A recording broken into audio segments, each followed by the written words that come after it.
Bienvenidas y bienvenidos sean de nuevo a su podcast, La vida en la cárcel. Durante este episodio empezaremos a dilucidar respecto del eje de la reinserción social, lo que dice la teoría, lo que refiere la ley y su aplicación en la forma vivencial y experiencial de las personas privadas de la libertad, para luego, en otros episodios, tras tener un panorama bien estructurado respecto de este tema, desglosarlo rubro por rubro, desde una perspectiva interna y personal, misma que más adelante se confrontará con otras percepciones. Así es que, permítaseme entonces comenzar con este asunto que, como ya se dijo, quedará repartido en una secuencia de programas, dentro de los cuales iremos explorando cada uno de sus tópicos. Sin más, arranquemos. Como ya hemos visto en otros episodios, la ley señala desde la Constitución Política de los Estados Unidos Mexicanos, en su artículo 18, párrafo segundo, que el sistema penitenciario se organizará sobre la base del respeto a los derechos humanos, del trabajo, la capacitación para el mismo, la educación, la salud y el deporte como medios para lograr la reinserción del sentenciado a la sociedad y procurar que no vuelva a delinquir, observando los beneficios que para él prevé la ley. Pero, ¿de dónde provienen todas esas palabras amalgamadas dentro del párrafo precedente? A lo largo de la historia, quienes han detentado el poder en la sociedad han buscado, a través de la aplicación punitiva, es decir, el castigo ante la infracción de las leyes, diversas finalidades respecto de los delincuentes. Así, hemos pasado por periodos en los que se buscaba la venganza, el castigo, la retribución o la eliminación del delincuente dentro del grupo, hasta llegar a otros conceptos más contemporáneos como la regeneración, la rehabilitación, la readaptación y a la fecha, la reinserción social. En este punto, es necesario hacer un breve recorrido histórico de lo que ha representado en diferentes momentos la cárcel, sus prácticas y cómo se ha concebido la percepción en torno al delito y al delincuente. Desde siempre, la colectividad ha sentido la necesidad de hacer justicia ante la infracción de aquellos preceptos que se tienen como la base moral que rige a cada sociedad. Por ello, ante una falta cometida por cualquiera en el seno de su misma colectividad, como lo es un homicidio, privar de la vida a otro del mismo grupo, surge la necesidad de implementar un castigo para señalar la inconformidad del grupo ante ese hecho violento. En las primeras sociedades surge la venganza privada o de la sangre. En esta época, cada particular, familia o grupo se protege y hace justicia por propia mano. Surge como mecanismo de defensa ante el homicidio y las lesiones, de ahí su nombre, y su fundamento se halla en el apoyo moral y material hacia los ofendidos por parte del colectivo, al reconocerle su derecho a ejercer venganza. Ante el abuso de parte de quienes cobraban venganza, surgió la ley del talión, ojo por ojo y diente por diente, para limitar la acción del ofendido y que éste solo causara un daño similar al recibido. Más tarde, surge el sistema de composiciones, en el cual el ofensor podía comprar al ofendido o a su familia el derecho de venganza, surgiendo los primeros visos de una justicia retributiva, es decir, resarcir por el daño causado. Con el tiempo, surge el Código de Hammurabi, primer conjunto de leyes que regula la conducta de una sociedad, creada por el rey Hammurabi, a partir de la creencia en una divinidad, el dios Marduk, hijo de Enki en la mitología sumeria, Shamash, dios sol en la mesopotámica. Consta de 282 leyes escritas en una estela de piedra, en idioma acadio, encontrado en Susa, la actual Irán. Estas leyes regulaban el comercio, la esclavitud, la propiedad, la familia y los delitos. Este código establece penas y castigos basados en la referida idea de ojo por ojo, diente por diente. Presenta una diferenciación entre las clases sociales y establece los derechos y obligaciones de cada una de ellas. Criticado por su severidad y falta de igualdad, es testimonio invaluable de la civilización mesopotámica y su sistema de leyes. Más de 1000 años después, a mediados del siglo V a.C., surgen las leyes de las 12 tablas del Imperio Romano, con lo que se comienza a forjar instituciones encargadas de velar por los intereses sociales y la aplicación de justicia. La ley de las 12 tablas fue el primer código legal escrito en la antigua República Romana, promulgado alrededor del 450 a.C., cuando el Senado ordenó la creación de dos comisiones, una de patricios y otra de patricios y plebeyos para su creación. Y aunque hubo cierta influencia formal del mundo griego, el contenido refleja las convicciones romanas. Las 12 tablas recopilaron normas jurídicas que antes eran costumbres, además de leyes del regnum o nuevas normas, en donde se establecieron derechos y deberes de los ciudadanos romanos, así como sanciones por infracciones. Con la expansión del Imperio Romano y la unificación en una sola creencia para el cristianismo, las instituciones teocráticas ocupan el centro de la vida social y surge la venganza divina o de lágrimas y sangre. Esta buscaba purificar al infractor de la ley, cuya conducta se consideraba un pecado cometido, mismo que debía ser expiado, por haber violado las leyes divinas dictadas por Dios. Esta justicia era detentada por la clase sacerdotal, quienes castigaban al infractor buscando calmar la ira del Ser Supremo ofendido, y por tanto, la venganza se torna divina. Jueces y tribunales juzgan en nombre de la divinidad. Las penas eran corporales y se basaban principalmente en torturas y tormentos hasta desencadenar la muerte. Estas se ejecutaban públicamente. En México, el origen de la cárcel se remonta hasta las culturas prehispánicas. Para civilizaciones como la azteca o la maya, el control social era uno de los pilares del desarrollo de la vida comunitaria, y el castigo por la comisión de delitos era parte del poder desarrollado por las clases hegemónicas. Su práctica tiene matices de las dos anteriormente explicadas, tanto de la venganza de sangre como de la divina.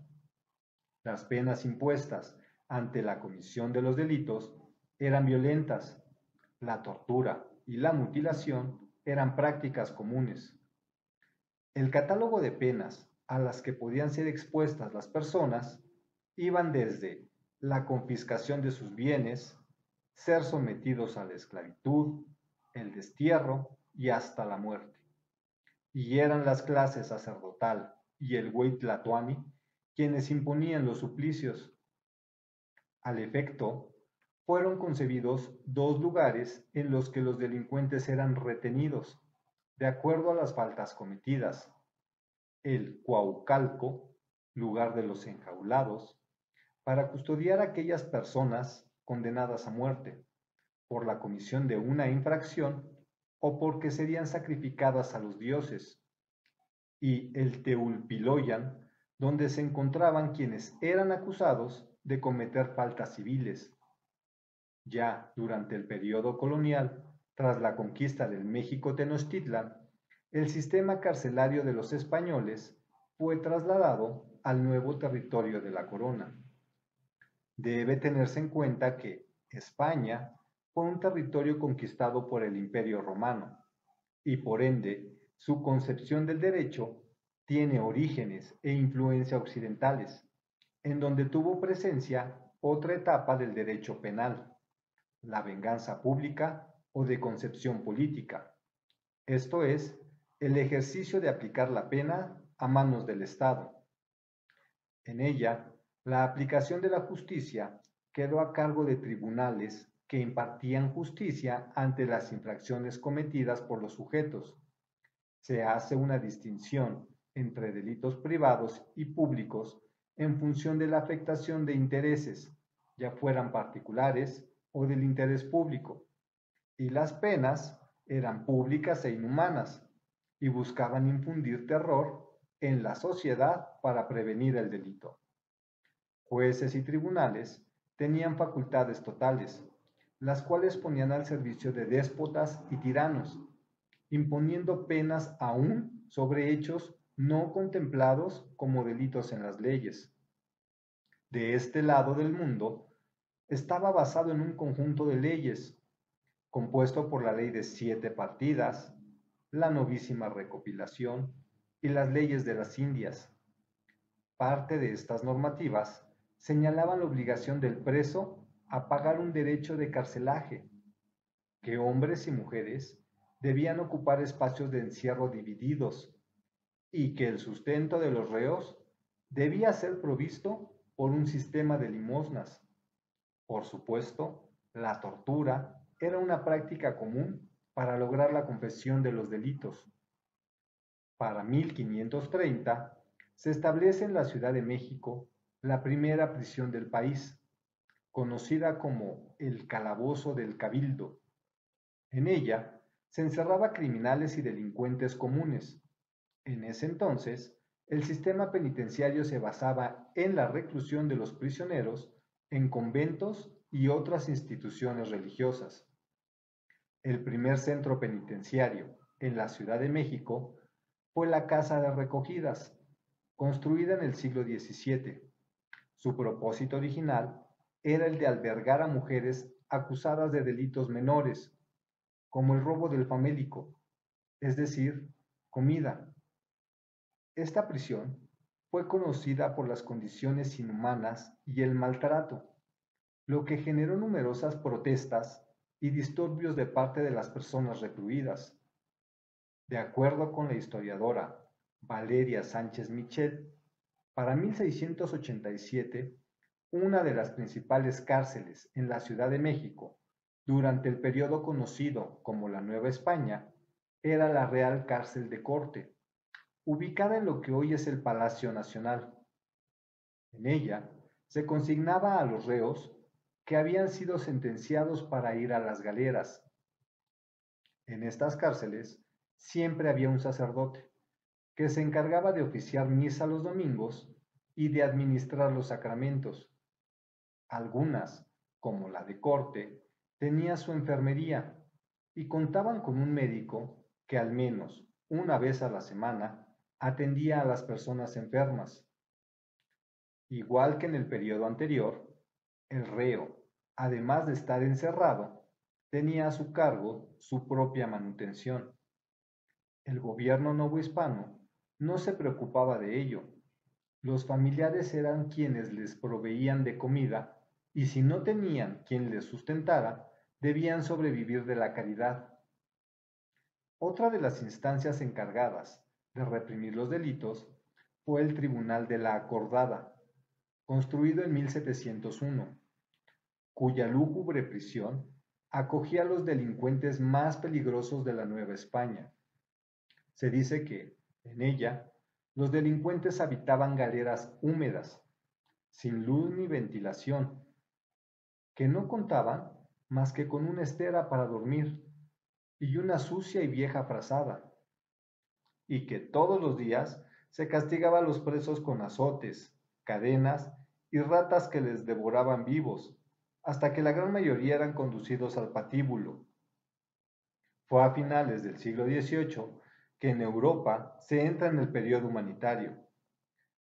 Dentro de esta corriente ideológica se busca la exclusión de suplicios y crueldades innecesarias, la certeza jurídica y dotar de legalidad a la aplicación de las sanciones, al tiempo que preconiza la peligrosidad del delincuente como base para ellas, con Dei deliti e delle pene, de los delitos y las penas. Cesare Beccaria, filósofo italiano, propone varios principios fundamentales para la reforma del sistema penal. Este autor señala que el derecho a castigar se basa en el contrato social de Rousseau y por tanto se excluye a la divinidad de la justicia humana. El contrato social de Jean-Jacques Rousseau es una obra fundamental en la filosofía política. Este autor señala que el contrato social es la base para legitimar el poder político. De acuerdo con su pensar, el hombre nace libre, pero se encuentra encadenado en la sociedad, y este pacto es la herramienta que sirve para liberarse de esas cadenas, generando una sociedad justa y equitativa, en donde el hombre puede vivir en libertad y en una sociedad igualitaria. Él refiere que el problema radica en encontrar la forma de proteger los intereses comunes, donde cada individuo establezca una relación con los demás, pero que al mismo tiempo siga siendo libre. Mediante este contrato social se enajenan todas las voluntades, para al final recuperar lo que se ha cedido a la colectividad, donde la voluntad general no significa forzosamente la voluntad de todos, sino la expresión de la voluntad común, que busca el bienestar de todos. En pocas palabras, Rousseau idea un contrato social que busca que todos vivan en una sociedad justa y equitativa, donde la voluntad general se impone sobre los intereses privados. Con ello, Beccaria concibe que las penas deben quedar preestablecidas en los conjuntos normativos, con carácter general, es decir, que deben ser aplicables a todos, y solo los jueces pueden declarar que han sido violadas, estableciéndose así algunos principios, tales como 1. Proporcionalidad de las penas. Este autor señaló que las penas deben ser proporcionales al delito cometido, pues consideraba que las penas excesivas resultaban ineficaces y contraproducentes. 2. Penas más humanas. Juzgaba necesario eliminar la tortura y la pena de muerte, sustituyéndolas por penas menos cruentas y más racionales. 3. Certeza jurídica y legalidad. Preconizaba que las leyes penales tenían que ser claras, del conocimiento público y aplicadas a todos por igual. 4. Prevención general y especial. Creía también que las penas debían poseer un efecto disuasorio, tanto para el delincuente como para los demás miembros de la sociedad, prevención general, pero al mismo tiempo opinaba que debía buscarse la rehabilitación del delincuente, prevención especial. Cesare Beccaria influyó de manera progresista hacia la concepción del derecho penal vigente, generando una visión más racional y humanitaria de los sistemas penales, con base en la prevención y la proporcionalidad de las penas.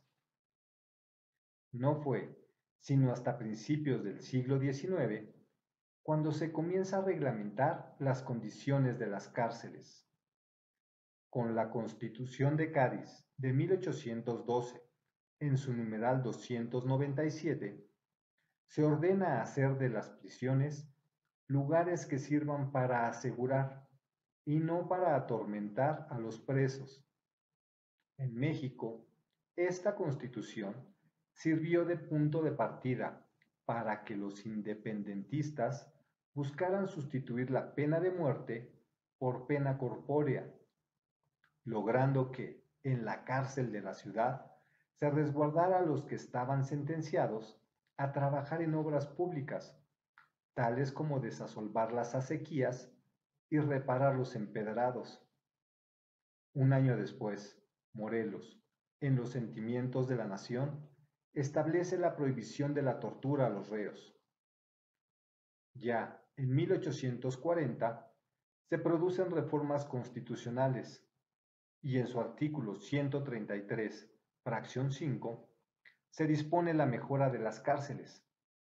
Estas reformas instauraban el trabajo de manera obligatoria y señalaban la creación de un fondo de cárceles para la alimentación de los presos pobres. En este mismo año se construye la primera cárcel moderna de México, en Guadalajara, gracias a la labor del licenciado Mariano Otero.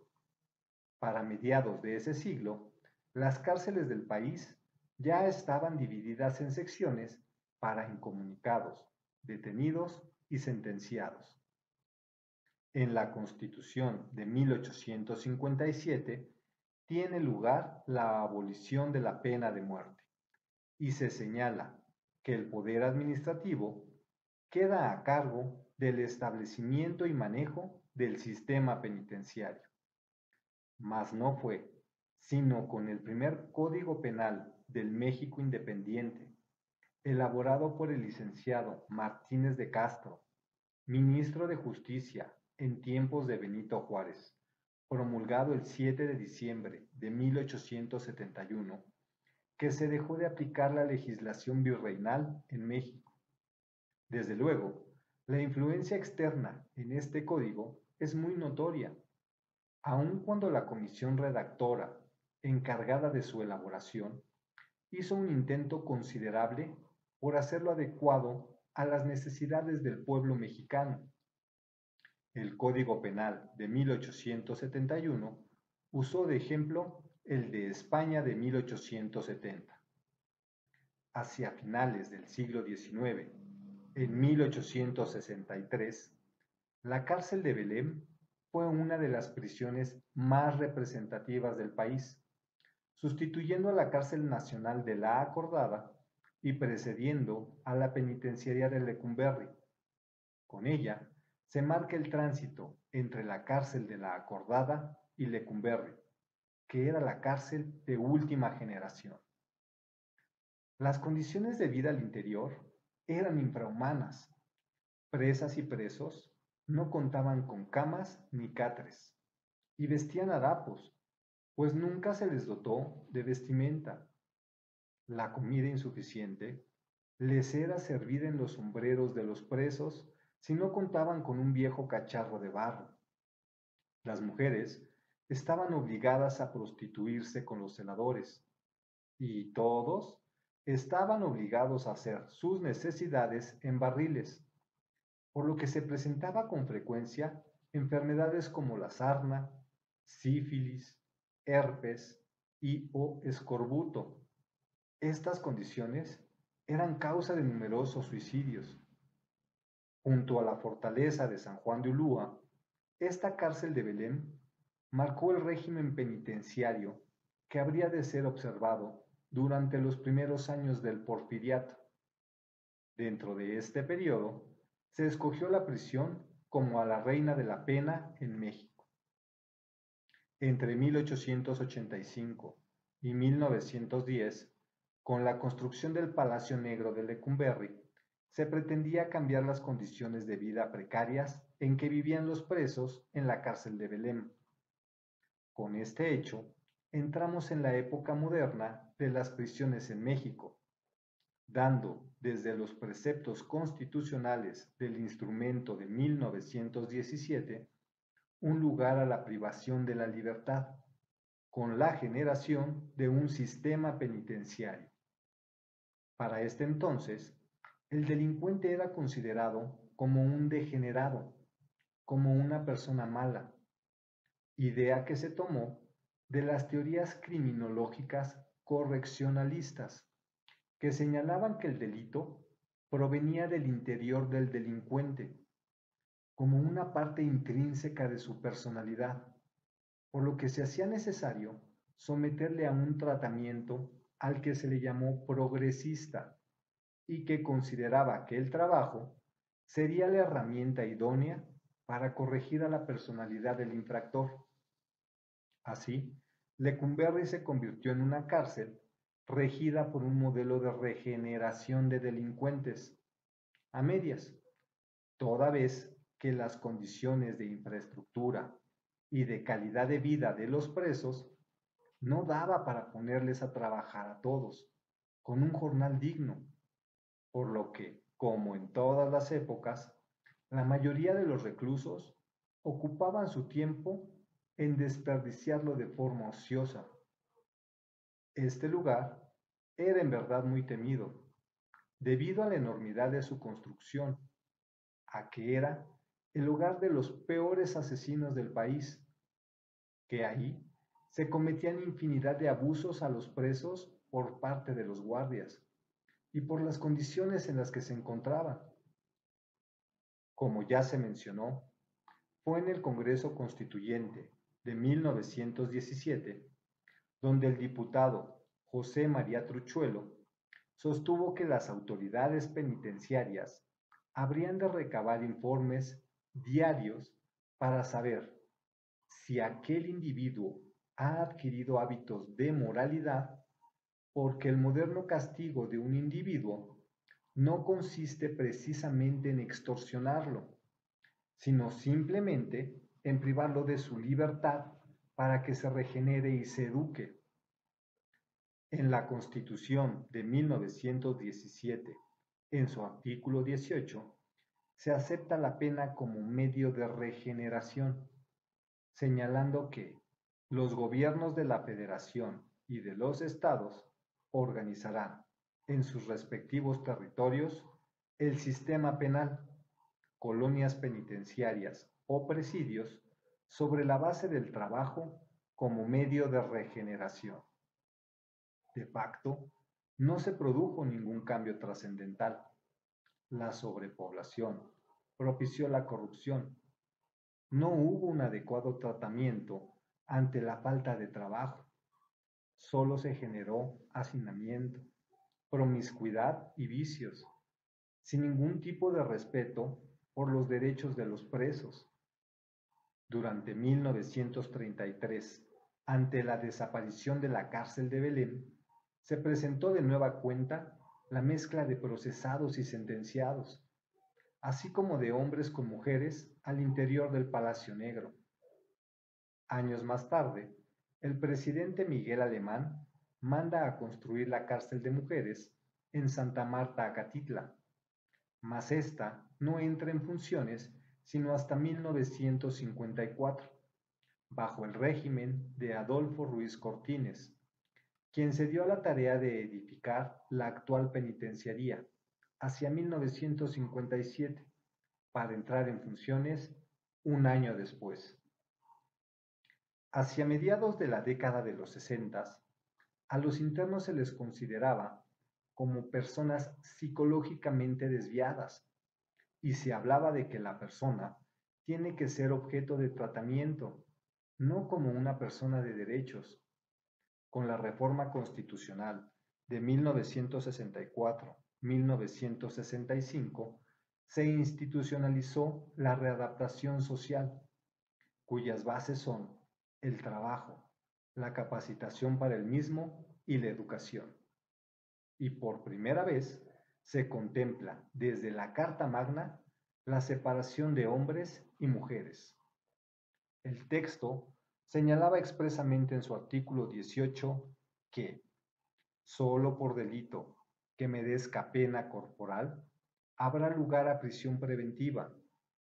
El sitio de esta será distinto del que se destinare para la extinción de las penas y estarán completamente separados. Los gobiernos de la Federación y de los estados organizarán el sistema penal en sus respectivas jurisdicciones, sobre la base del trabajo, la capacitación para el mismo y la educación como medios para la readaptación social del delincuente. Las mujeres compurgarán sus penas en lugares separados de los destinados a los hombres para tal efecto. Los gobernadores de los estados, sujetándose a lo que establezcan las leyes locales respectivas, podrán celebrar con la Federación convenios de carácter general para que los reos sentenciados por delitos del orden común extingan su condena en establecimientos dependientes del Ejecutivo Federal.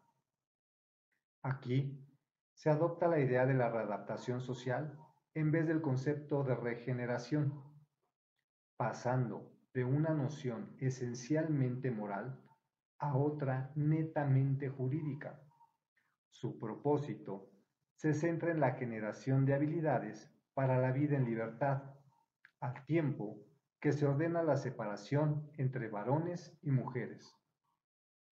En octubre del 64, el entonces titular del Ejecutivo Federal, licenciado Adolfo López Mateos, generó una iniciativa de adición al artículo constitucional en comento. En la exposición de motivos, el Ejecutivo reconoce no haberse cumplido el mandato constitucional.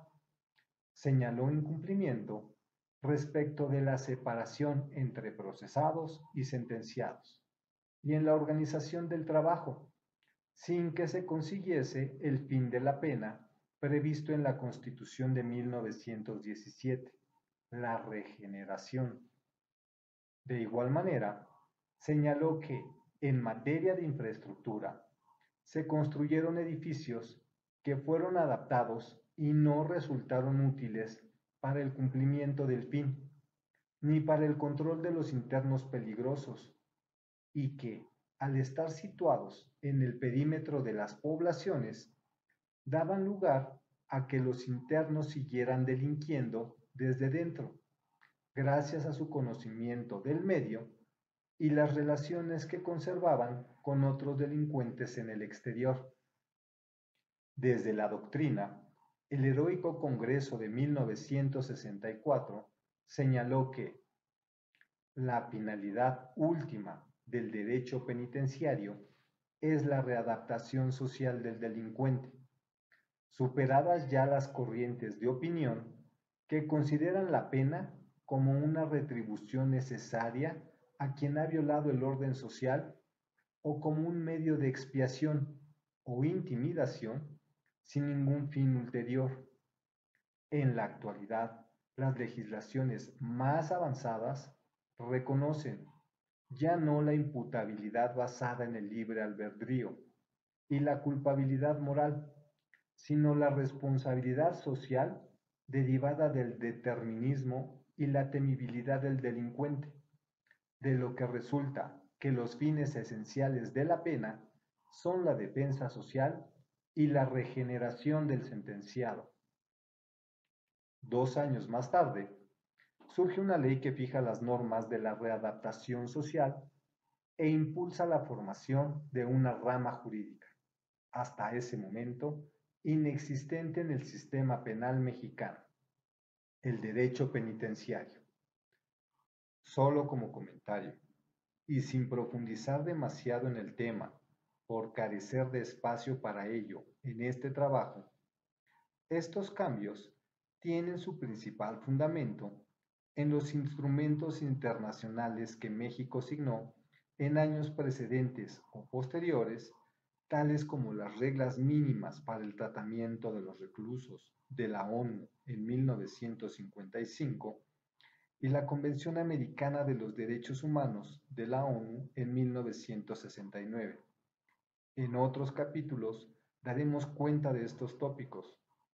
Sin embargo, pese a todos los preceptos normativos concebidos y sus reformas, el sistema de justicia penal se mantenía en profunda crisis debido a diversidad de factores tales como la existencia de una amplia dispersión de leyes y reglamentos, un presupuesto limitado y mal aplicado, ausencia de voluntad política en torno al tema, las condiciones de vida al interior de los penales, como el hacinamiento, la violencia, las constantes violaciones a los derechos humanos, la inexistente profesionalización del personal penitenciario y la escasez de medios efectivos para lograr la readaptación social del delincuente, entre otros. A partir de la reforma del sistema penitenciario, sustentada en la Ley de Normas Mínimas sobre Readaptación Social de Sentenciados de 1971, se desarrollaron los proyectos que dieron vida a los reclusorios preventivos Varonil Norte y Oriente. Su construcción comenzó en 1974 e iniciaron operaciones el 16 de agosto de 1976, el primero, y 10 días después se inauguró el segundo. En julio de ese mismo año se cerró la penitenciaría de Lecumberri y su población fue canalizada a los nuevos inmuebles. Por otra parte, el reclusorio preventivo Varonil Sur inició operaciones en el año de 1978 e inaugurado el día 8 de octubre de 1979 por el entonces presidente de la República, licenciado José López Portillo y Pacheco. En estos penales, la promesa de readaptar al delincuente se presentaba como una meta por alcanzar, sin que se lograra nunca la concreción de ello. Los vicios inherentes del sistema, la falta de capacitación por parte del personal, las constantes violaciones a los derechos humanos, la sobrepoblación, el autogobierno y demás deficiencias presentes en las prisiones demostraron la ineficacia e inoperancia de tales pretensiones. Tomando como base lo anterior, se decidió en 2008 otra reforma constitucional respecto del sistema de justicia penal. En esta, se sustituye el concepto de readaptación por los de reinserción social y reintegración social, y se agregan los conceptos de salud y deporte como parte de los elementos necesarios para llevar a cabo el fin de la prisión. Mas es hasta 2011, con la reforma en materia de derechos humanos, que el artículo 18 constitucional, en su párrafo segundo, quedó establecido de la forma en que se señaló al principio de este episodio. El sistema penitenciario se organizará sobre la base del respeto a los derechos humanos, del trabajo, la capacitación para el mismo, la educación, la salud y el deporte como medios para lograr la reinserción del sentenciado a la sociedad y procurar que no vuelva a delinquir, observando los beneficios que para él prevé la ley. De lo hasta aquí revisado, podemos extraer algunas ideas que nos ayudan a tener una panorámica general del tema que tenemos por desglosar. Entre ellas, resumo las siguientes. Dentro del proceso evolutivo de la pena, se observa que, en el decurso de la historia, se ha buscado satisfacer diferentes posturas e ideologías de acuerdo con las condiciones imperantes del contexto. Así, se pasó de origen de una justicia retributiva, ojo por ojo y diente por diente, a una justicia divina, donde las faltas eran consideradas pecados que debían expiarse, y de esta a una justicia pública, donde se crearon instituciones para impartir la justicia, todas ellas caracterizadas por el exceso de crueldad, la aplicación de castigos físicos, torturas, hasta llegar a la pena capital o de muerte.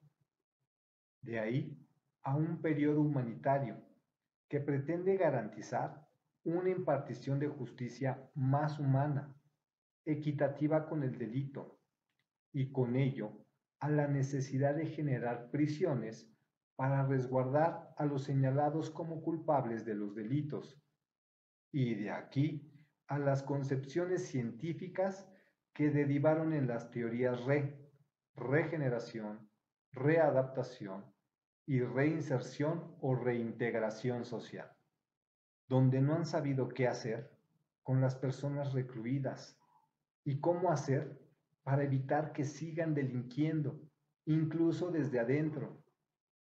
donde las problemáticas emergentes de concentrar a grandes cantidades de individuos derivan forzosamente en violaciones de derechos y condiciones infrahumanas de existencia, donde la corrupción del sistema parece ser la única forma de hacer caminar a una institución perennemente ultrajada y violada por todos y cada uno de los actores que con ella tienen contacto, y en donde los internos y sus familias conllevan el peso de sostenerla, o por lo menos eso es algo de lo que he podido mostrarles hasta este momento, de manera somera. Si hacemos gala de conciencia, las motivaciones humanas para con los delincuentes en realidad no han cambiado con el tiempo. Como sociedad, se sigue deseando que el infractor de la ley sufra todo tipo de penalidades, exceso de crueldad, castigos físicos e incluso la muerte. Y aunque se han creado instituciones para la impartición de justicia, estas funcionan a modo, es decir, no se juzga igual a todos, ni en función de su clase social, ni de sus recursos económicos, ni de sus influencias. Tampoco se aplica la ley de forma igualitaria y equitativa, y aunque siempre han existido librepensadores que pugnan por una sociedad más justa y buscan aportar su granito de arena a la concepción social, la realidad es que quienes gobiernan y quienes tienen el manejo fáctico de las instituciones de justicia, penales y penitenciarias no forman parte de ese gremio. En el próximo episodio nos daremos a la tarea de analizar desde la concepción criminológica cada una de las teorías regeneración, readaptación y reinserción o reintegración social, como las concepciones en materia de derechos humanos de fuente internacional han permeado en la normatividad penitenciaria y cómo, a pesar del proceso evolutivo revisado hasta aquí, las penas capitales, la tortura y las condiciones de vida de los presos siguen siendo una constante de miseria humana, muy a pesar de los lujos y comodidades de los que algunos gozan.